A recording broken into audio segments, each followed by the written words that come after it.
శ్రీమాత్రే నమః. జై వారాహి. శ్రీ శ్రీ శ్రీ వారాహి అమ్మవారి ఆలయం రాజమండ్రి కొవ్వూరు. మీ ఆలయ ధర్మకర్త మాట్లాడుతున్నాను. ఈ రోజు అనగా గురువారం 24వ తేదీ. అయితే రాజమండ్రి వాస్తవ్యులు అమ్మవారి మొక్కుకొని, అలాగే వారాహి అమ్మవారిని మొక్కుకొని అమ్మవారి దగ్గర వెండి గిన్నె అలాగే వెండి గ్లాసు ఇవ్వడానికి ఇస్తున్నారు.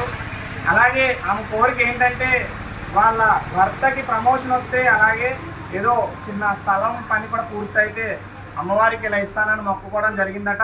మరి ఆ మాటల్లోనే, వాళ్ళ భక్తురాల మాటల్లోనే మనం విందాము. ఏంటనేది ఒకసారి చెప్పండి. నీకు ఏం జరిగింది, సత్యం ఏంటనేది ఒకసారి చెప్పండి అమ్మా.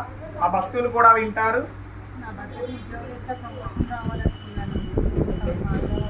ప్రమోషన్ వచ్చింది. అది స్థలం కూడా మామూలుగా సెటిల్మెంట్ కావాలనుకున్నారు. అది కూడా దాని బలంగా మాకు రావాల్సిన డబ్బులు చేతికొచ్చి దాని గురించి అమ్మవారికి నేను ఇవ్వాలనుకుంటున్నాను. బాడుకగా ఇవ్వాలనుకుంటున్నాను. విన్నారు కదండి.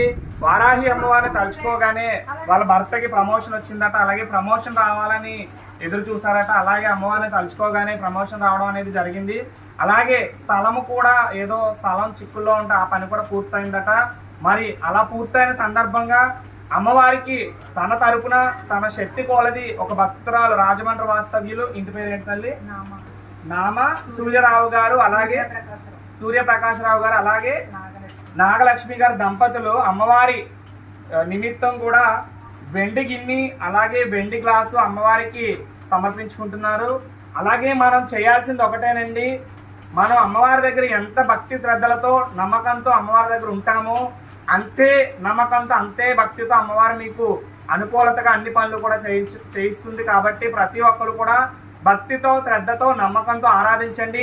తప్పకుండా మీరు ఎక్కడలా ఆరాధించినా, ఎలా అయితే భక్తితో నమ్మకంతో శ్రద్ధతో మీరు ఎక్కడ ఆరాధించినా అమ్మవారు అనేది అనుగ్రహిస్తారు. కాబట్టి ప్రతి ఒక్కరు కూడా అమ్మవారిని ఆరాధించండి, అలాగే నమ్మకంతో ఆరాధించండి. తప్పకుండా మీ కోరిక అనేది తీరుతుంది. ఇక్కడనే కాదు, మీరు ఎక్కడున్నా వారాహి అమ్మవారిని భక్తితో నమ్మకంతో శ్రద్ధతో ఆరాధించండి. పూజ చేశామా, అలాగే దండం పెట్టుకున్నామా, గుడికి వెళ్ళామా వచ్చామా అనేటట్టు కాకుండా దైవ భక్తితో ఎప్పుడైతే మీరు అమ్మవారిని ఆరాధిస్తారో తప్పకుండా అమ్మవారి అనుగ్రహం అనేది మీకు దగ్గరలోనే చేరుతుంది. కాబట్టి ప్రతి ఒక్కరు కూడా అమ్మవారి అనుగ్రహం పొందాలని మనస్ఫూర్తిగా కోరుకుంటున్నాం. జై వారాహి. శ్రీమాత్రే నమః.